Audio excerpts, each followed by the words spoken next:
तू हिंदू बनेगा न मुसलमान बनेगा, इंसान की औलाद है इंसान बनेगा।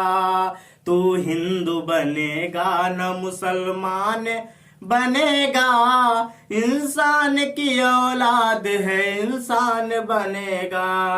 अच्छा है अभी तक तेरा कुछ नाम नहीं है, तुझको किसी मजहब से कोई काम नहीं है। अच्छा है अभी तक तेरा कुछ नाम नहीं है, तुझको किसी मजहब से कोई काम नहीं है। जिस इल्म ने इंसान को तकसीम किया है, उस इल्म का तुझ पर कोई इल्जाम नहीं है। तू बदले हुए वक्त की पहचान बनेगा, इंसान की औलाद है इंसान बनेगा। तू हिंदू बनेगा न मुसलमान बनेगा, इंसान की औलाद है इंसान बनेगा। हेलो माय डियर स्टूडेंट, मैं विनय आप सभी का आपके अपने यूट्यूब चैनल डीसीसी विनय सर पर हार्दिक स्वागत और अभिनंदन करता हूं। दोस्तों, मैं आज आपको कक्षा 10 और 12वीं के लिए जो चैप्टर फर्स्ट गोलीय दर्पणों के द्वारा प्रकाश का परावर्तन अर्थात reflection of light by spherical mirrors chapter पढ़ा रहा था, उसका मैं आज पार्ट 4 डिस्कस करूंगा। इस पार्ट 4 में आज मैं आपको पढ़ाऊंगा गोलीय दर्पणों से संबंधित कुछ महत्वपूर्ण परिभाषाएं, some important definition related to spherical mirrors. जैसा कि दोस्तों मैंने आपको पिछली कक्षा में गोलीय दर्पण के बारे में बहुत ही बेहतरीन ढंग से समझाने का पूरा प्रयास किया था। अगर आप लोगों ने पिछला वीडियो लेक्चर नहीं देखा है तो सबसे पहले डिस्क्रिप्शन में उसका लिंक दिया गया है, आप उस वीडियो को देखिए, तब इस वीडियो को देखिए, जिससे कि आपको चीजें बेहतर ढंग से समझ में आए। तो दोस्तों, आज मैं guys today I am going to discuss about a very interesting topic and I think that this is the most important topic by which you can understand all those things that is requirement for the spherical mirror. So without wasting our time, let's start this topic.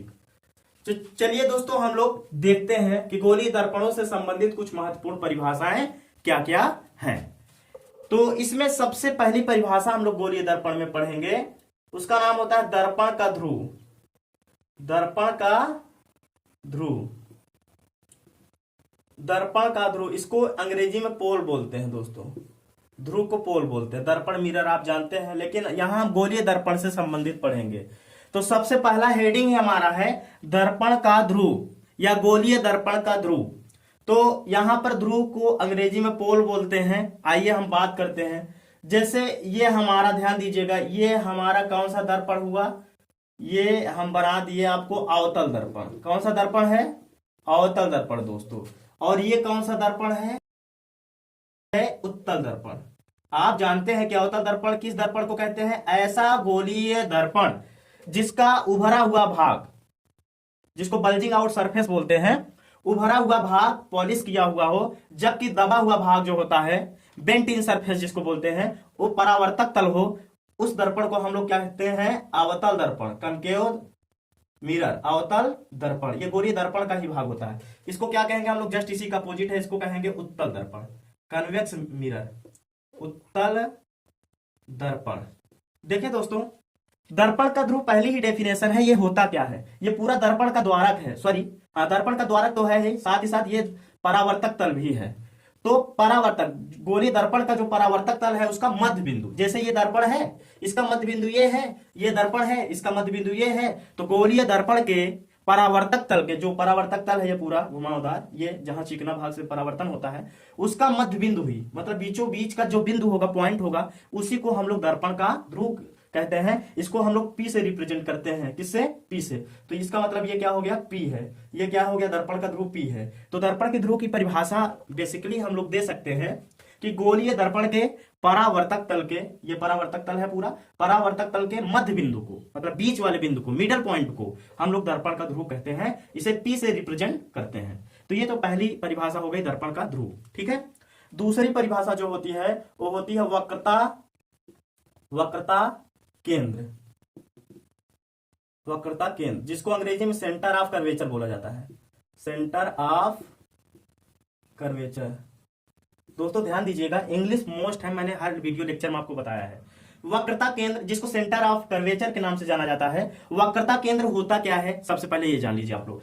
अगर बात करें हम अवतल दर्पण में या उत्तल दर्पण में, दोनों गोलीय दर्पण है, तो गोलीय दर्पण है तो गोलीय दर्पण कैसे बनता है? गोलीय दर्पण कांच के खोखले गोले से काट के बनाया जाता है। तो अगर गोलीय दर्पण कांच के खोखले गोले से काट के बनाया गया है तो उस कांच के खोखले गोले का कुछ ना कुछ केंद्र होगा, तो उसी केंद्र को हम लोग गोलीय दर्पण का वक्रता केंद्र कहते हैं। कैसे, आइए देखते हैं। जैसे ये उत्तल दर्पण है भले ही, तो ये कांच से कटा होगा तो डाट डाट करके इधर इसका गोला होगा, तो इसका अगर गोला इधर है, इधर सीधे से हम दिखाएंगे तो यहां पर इसका केंद्र होगा। क्या होगा?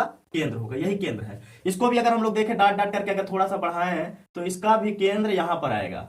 तो गोलीय दर्पण जिस खोखले गोले से काटा जाता है उसके केंद्र को ही गोलीय दर्पण का वक्रता केंद्र, अर्थात जब ये गोला रहा होगा तो उसका जो केंद्र रहा होगा वही अवतल दर्पण का भी केंद्र होगा और वही उत्तल दर्पण का भी केंद्र होगा। तो इसको हम लोग किससे रिप्रेजेंट करते हैं? इसको हम लोग कैपिटल सी से रिप्रेजेंट करते हैं। सेंटर का मतलब केंद्र होता है। तो दर्पण का ध्रुव किसे कहेंगे? पी किसे कहेंगे? गोलीय दर्पण के परावर्तक तल के मध्य बिंदु को दर्पण का ध्रुव कहा जाता है। उसके बाद वक्रता केंद्र किसे कहते हैं? बहुत आसानी से हम बता सकते हैं कि गोलीय दर्पण जिस खोखले गोले से काटा जाता है उसके केंद्र को ही गोलीय दर्पण का वक्रता केंद्र कहते हैं। इसको हम लोग सी से प्रदर्शित करते हैं, सी से निरूपित करते हैं। आप लोग जब परिभाषाओं को लिखिएगा तो दर्पण का ध्रुव हेडिंग बनाइएगा तो उसके लिए अलग फिगर दोनों बना दीजिएगा। जब वक्रता केंद्र बनाइएगा तो पी तो दिखाइएगा ही दिखाइएगा दूसरे फिगर में, साथ ही साथ उसके साथ सी दिखा दीजिए। एक दूसरे से लयबद्ध सिस्टमैटिक तरीके से आप पढ़ेंगे तो बेहतर चीजें समझ में आएंगी आपको। ये तो हो गई दो परिभाषा। तीसरी परिभाषा हमारे पास आती है, वक्रता केंद्र है भाई तो वक्रता त्रिज्या भी आएगी। क्या आएगी? वक्रता त्रिज्या। क्या होती है वक्रता त्रिज्या? आइए हम लोग बात कर लेते हैं, जिसको अंग्रेजी में कहते हैं radius of curvature. Radius of curvature. वक्रता त्रिज्या क्या है? वक्रता त्रिज्या के बारे में हम लोग डिस्कस कर लेते हैं कि वक्रता त्रिज्या होती क्या है भाई।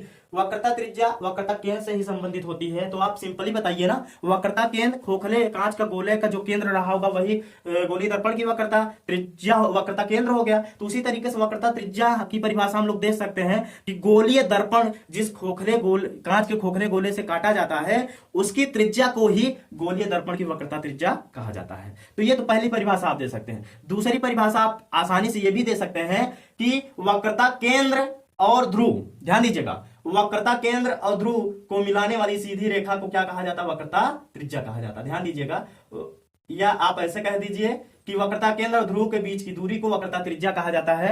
इसको कभी कभी कैपिटल आर से रिप्रेजेंट करते हैं और कहीं कहीं स्मॉल आर से भी दिखाते हैं। तो इसको आप जानिएगा कि वक्रता त्रिज्या रेडियस ऑफ कर्वेचर किसे कहते हैं। दो परिभाषाएं हमने आपको बताया, एक तो गोलीय दर्पण जिस खोखले कांच से काटा जाता है उसकी त्रिज्या को ही गोलीय दर्पण की वक्रता त्रिज्या कहते हैं, या दूसरी परिभाषा गोलीय दर्पण के वक्रता केंद्र और ध्रुव के बीच की दूरी को क्या कहा जाता है? वक्रता त्रिज्या। ऐसे यहां भी दर्पण के ध्रुव और वक्रता केंद्र के बीच की दूरी को क्या कहा जाता है? वक्रता त्रिज्या। इसको कैपिटल आर से रिप्रेजेंट करिए या स्मॉल आर से भी किया जाता है, जैसे कि हमने यहाँ पर लिख दिया है। आप लोग इसका हमने आपको 3 डेफिनेशन समझाने का पूरा प्रयास किया। दर्पण का ध्रुव क्या होता है, वक्रता केंद्र क्या होता है, वक्रता त्रिज्या क्या होती है।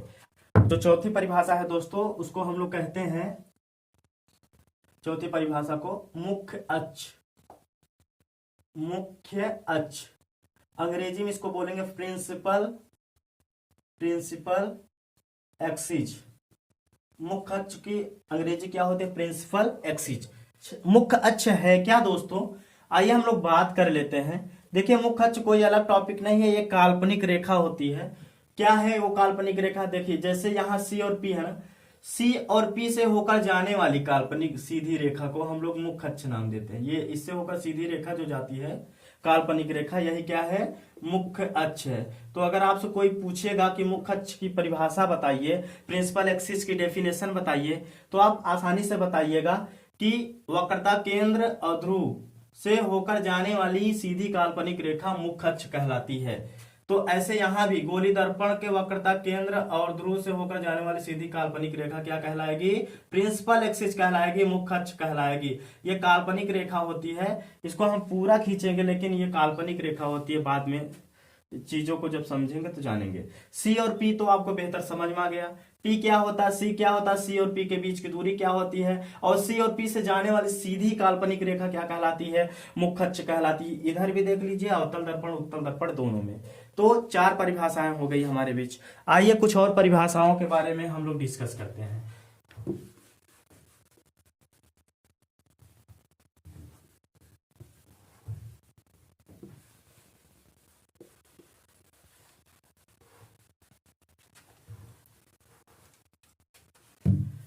अगली परिभाषा हम लोग जानेंगे गोली दर्पण से संबंधित 5वीं परिभाषा, जिसको हम लोग कह सकते हैं, ध्यान दीजिएगा, फोकस या फोकस बिंदु। फोकस बिंदु, ठीक है। इसको कभी कभी हम लोग मुख्य फोकस बिंदु भी कहेंगे, तो आप लोग कंफ्यूज मत होइएगा, ठीक है। तीनों चीज करें। इसको हम लोग शॉर्टली कहते हो फोकस पॉइंट कह दें, ठीक है। फोकस पॉइंट आप लोग ध्यान दीजिएगा कि फोकस या फोकस बिंदु या मुख्य फोकस बिंदु क्या होता है। ये सारी चीजें हम लोग यहां जानने का प्रयास करेंगे। देखिए भाई, ये अगर हम इसको थोड़ा सा मिटा दें समझाने के लिए, तो आप लोग ज्यादा बेहतर समझ पाएंगे। इसको मिटा देते, ये तो मुख्य अक्ष है, आप लोग ऑलरेडी जान चुके हैं। या दूसरा फिगर बना के आपको समझाते हैं तो चीजें ज्यादा बेहतर समझ में आएंगी। देखिए, हमने आपको बता दिया कि ये कौन सा दर्पण है भाई, ये आपका अवतल दर्पण है। कैसा दर्पण है, यहां पर P होगा, यहां पर C होगा, C और P के बीच की दूरी को R कहते हैं, और C और P से होकर जाने वाली सीधी रेखा मुख्य अक्ष कहलाती है। ऐसे ही अगर हम लोग इसमें देखें उत्तल दर्पण में भी यही कंडीशन अप्लाई होगी। यहां पर क्या होगा, मध्य बिंदु इसका क्या होगा, ये P होगा, ठीक है, मध्य बिंदु P होगा। यहाँ क्या होगा, C होगा। P और C से जाने वाली सीधी रेखा क्या होगी भाई, मुख्य अक्ष होगी। इतना आप जानते हैं। P और C के बीच की दूरी वक्रता त्रिज्या होगी, C और P के बीच की दूरी वक्रता त्रिज्या होगी। अब फोकस या फोकस बिंदु या मुख्य फोकस बिंदु की परिभाषा हम लोग कैसे देंगे। देखिए, मुख्य अक्ष के समांतर, किसके समांतर, मुख्य अक्ष के, किसके मुख्य अक्ष के, गोलीय दर्पण का जो मुख्य अक्ष है, ये मुख्य अक्ष है। हमने अभी आपको बताया कि मुख्य अक्ष किसे कहते हैं, वक्रता केंद्र दूर से होकर जाने वाली सीधी काल्पनिक रेखा मुख्य अक्ष कहलाती है। ये भी मुख्य अक्ष है। तो मुख्य अक्ष के समांतर आने वाली प्रकाश की किरणें, जैसे ये मुख्य अक्ष के समांतर आते, समान अंतर पे होती हैं, इनके बीच की दूरियां समान है, ठीक है। तो मुख्य अक्ष के समांतर आने वाली प्रकाश की किरणें जैसे ही दर्पण पे पड़ेंगी, तो दर्पण से परावर्तन के पश्चात जब दर्पण पे आएंगी तो जाहिर सी बात है परावर्तन होगा। कौन सा दर्पण पर है, गोली दर्पण। तो गोली दर्पण पे जैसे ही किरणें आपतित होंगी, आएंगी, तो इनका क्या होगा भाई, परावर्तन होगा। जब इनका परावर्तन होगा तो ये लौटेंगी, और जब ये लौटेंगी तो मुख्य अक्ष के किसी न किसी बिंदु से जाएंगी। जैसे ये लौटी यहां से, तो ये मान लेते हैं इस बिंदु से गई, ठीक है। ये भी लौटी तो मान लेते हैं इस बिंदु से गई।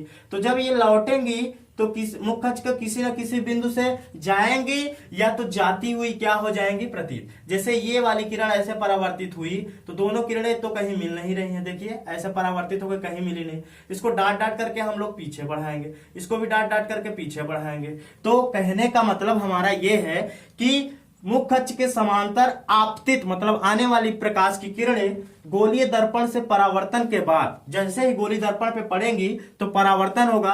परावर्तन के पश्चात मुख्य अक्ष के जिस बिंदु से जाती हैं किरणें या जाती हुई प्रतीत होती हैं, उसी बिंदु को हम लोग क्या कहते हैं, फोकस बिंदु या मुख्य फोकस बिंदु कहते हैं। इसको हम लोग कैपिटल एफ से डिनोट करते हैं। किससे, कैपिटल एफ से। तो इसका ये कैपिटल एफ हो गया, ये भी क्या हो गया, कैपिटल एफ।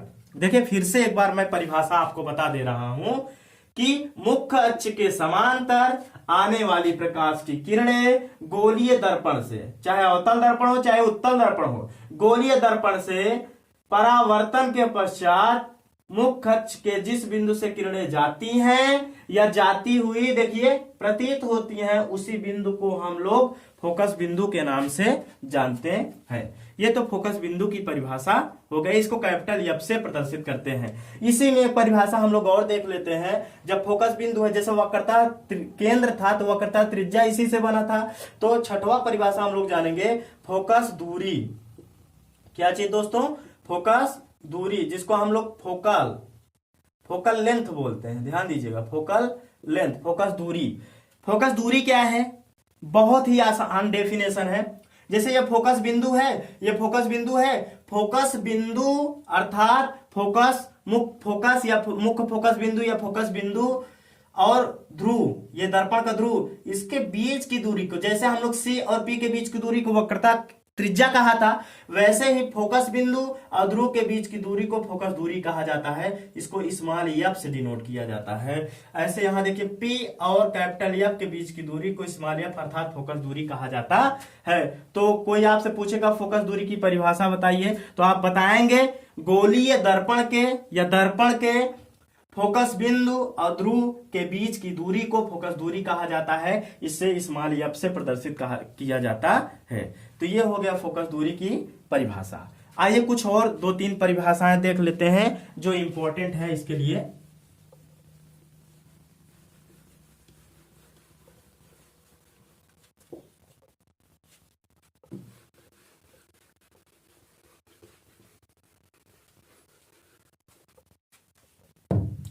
ठीक है दोस्तों, अब अगली परिभाषा हम लोग जानेंगे। 6 हो गया, 7वां परिभाषा जानेंगे, द्वारक। द्वारक किसे कहते हैं? दर्पण का द्वारक, जिसको इंग्लिश में अपर्चर बोलते हैं। ठीक है, इसको ध्यान दीजिएगा। द्वारक क्या होता है? गोली दर्पण का द्वारक क्या है? जैसे ये देखिए, ये आपका अवतल दर्पण है। ये हमने क्या बना दिया? अवतल दर्पण। आप जानते हैं यहां P होगा, यहां पर C होगा। C और P के बीच की दूरी को R कहा जाता है। यही बीच में F होगा। एक चीज और मैं आपको बताऊंगा कि जो फोकस दूरी और वक्रता त्रिज्या के बीच संबंध होता है वो F बराबर होता है R/2, अर्थात फोकस दूरी वक्रता त्रिज्या के आधा होती है। यह हम प्रूफ करके भी देखेंगे, अभी के लिए इतना जान लीजिए। ठीक है, तो यहां पर आपका F हो गया फोकस बिंदु। F और P के बीच की दूरी को स्मॉल f कहते हैं, जिसको फोकस दूरी के नाम से जाना जाता है। ऐसे इधर हम कौन सा दर्पण बना देते हैं भाई? इधर हम बना दिए आपका उत्तल दर्पण। ये कौन सा दर्पण बना दिया? उत्तल दर्पण। यहाँ P होगा, यहाँ C होगा, यहाँ F होगा। और जानते हैं आप लोग ये परावर्तक तल है। ये क्या है? परावर्तक तल। ये भी क्या है? परावर्तक। तो गोलीय दर्पण के परावर्तक तल के दोनों सिरों के बीच की जो जीवा होती है, ध्यान देना, जीवा का मतलब आप समझिए, जैसे ये कितना टेढ़ा है, ये कितना टेढ़ा है, तो दोनों सिरों को जो मिलाने वाली सीधी रेखा होती है उसी को जीवा कहा जाता है। और उसी जीवा का नाम हम लोग द्वारक देते हैं। ऐसे इधर भी अगर हम लोग मिलाएं तो ये आपका क्या हो जाएगा? द्वारक। इसको अगर हम लोग M1 माने, इसको M2 माने, तो द्वारक को हम लोग M1 M2 से रिप्रेजेंट करेंगे। इसको जैसे हम लोग M1 माने, इसको M2 माने, तो यहाँ भी M1 M2 क्या हो जाएगा? द्वारक। तो दर्पण का द्वारक या गोलीय दर्पण का द्वारक हम लोग किसे कहेंगे?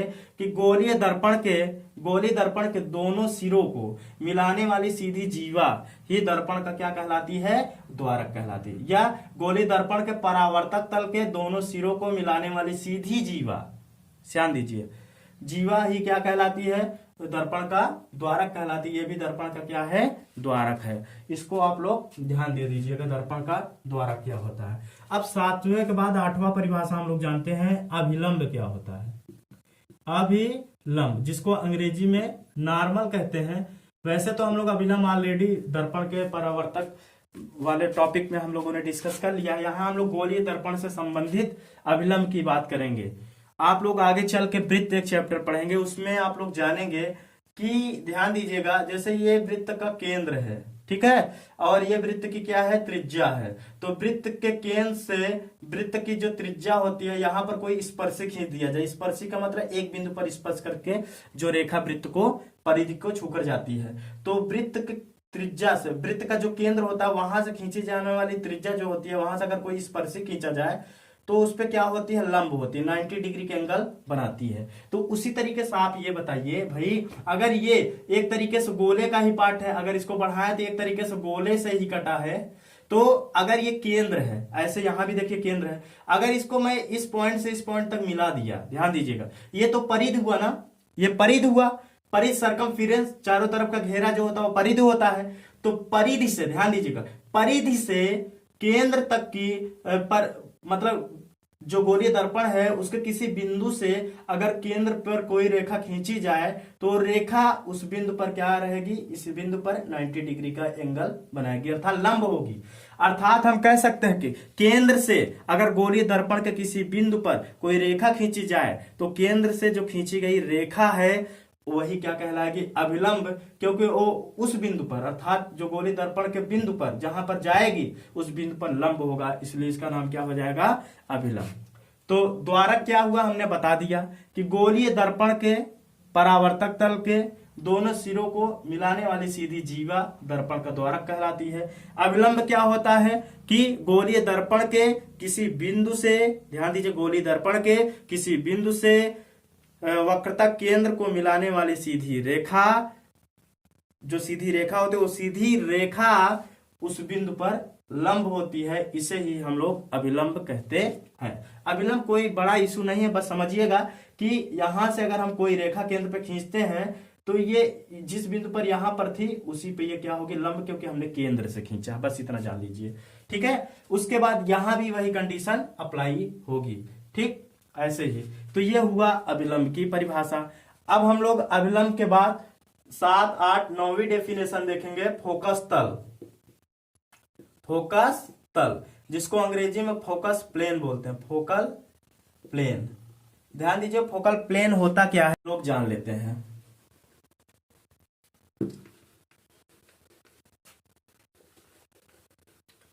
फोकल प्लेन क्या होता है आइए देख लेते हैं हम लोग। देखिए जैसे ये आपका अवतल दर्पण है, ठीक, ये आपका उत्तल दर्पण है, इसको जानते रहिएगा आप लोग। ये अवतल दर्पण हुआ, ये उत्तल दर्पण हुआ। यहां पर मुख्य अक्ष है, ये P होगा, यहाँ C होगा, यहाँ पर F होगा, ऐसे यहाँ भी P होगा, C होगा, F होगा। अब इसको मिला देंगे तो M1 M2 द्वारक बन जाएगा। अब देखिए ये फोकस है, क्या है, फोकस है, फोकस बिंदु जिसको कहते हैं।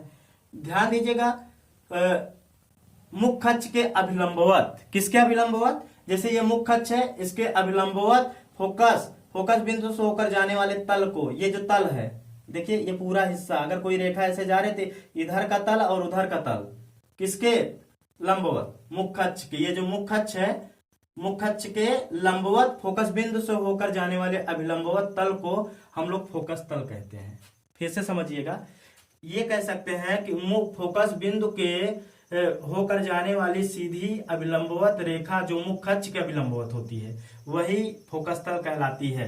अर्थात ये पूरा तल क्या कहलाएगा, फोकस तल। ऐसे ही अगर यहां से कोई सीधी रेखा जाती है और वो मुख्य अक्ष के कैसे होती है, लंबवत होती है, तो ये क्या कहलाएगा, पूरा तल। ये पूरा तल ये भी फोकस तल है और नीचे वाला भी क्या होगा, फोकस तल, जिसको फोकल प्लेन कहा जाता है। फिर से समझ लीजिएगा, एक बार सारी परिभाषाओं को मैं फिर से आपको समझा देता हूं। सबसे पहली परिभाषा हमने आपको गोलीय दर्पण से संबंधित कुछ महत्वपूर्ण परिभाषाओं में डिस्कस किया। उसमें सबसे पहली परिभाषा जो थी वो था दर्पण का ध्रुव। दर्पण का ध्रुव जिसको हमने पोल ऑफ मिरर कह सकते हैं या पोल ऑफ स्फेरिकल मिरर, इसको हम लोग P से रिप्रेजेंट किया था। हमने बताया एक ही दर्पण लेते हैं अवतल दर्पण, वैसे ही कंडीशन उत्तल दर्पण में भी अप्लाई होगी, कंफ्यूज मत होइएगा आप लोग। हमने बताया कि गोलीय दर्पण के परावर्तक तल, ये पूरा परावर्तक तल का जो मध्य बिंदु होता है उसे ही दर्पण का ध्रुव P से डिनोट करते हैं। दूसरी परिभाषा हुआ था जिसको हम लोग वक्रता केंद्र कहा था, जिसको सेंटर ऑफ कर्वेचर के नाम से जाना था, इसको C से रिप्रेजेंट करते हैं। गोलीय दर्पण जिस खोखले गोले से काटा जाता है उसका केंद्र ही क्या कहलाता है, गोलीय दर्पण का वक्रता केंद्र, इसको C से दिखाते हैं, ये हमने बता दिया। उसके बाद तीसरी परिभाषा वक्रता त्रिज्या होती है। क्या होती है, वक्रता त्रिज्या, रेडियस ऑफ कर्वेचर, जिसको हम लोग कैपिटल R या स्मॉल r से डिनोट करते हैं।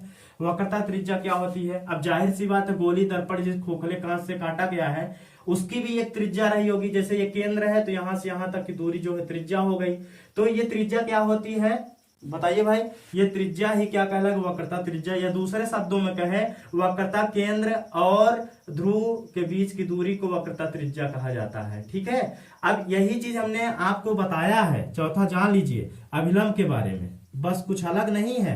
अगर हम लोग वक्रता केंद्र से ये गोलीय दर्पण पर कोई त्रिज्या खींचते हैं, ध्यान दीजिए, कोई भी त्रिज्या आप खींचिए, ये त्रिज्या जो होती है जिस बिंदु पर गोलीय दर्पण को टच करती है उस पर लंब होती है। क्या होती है?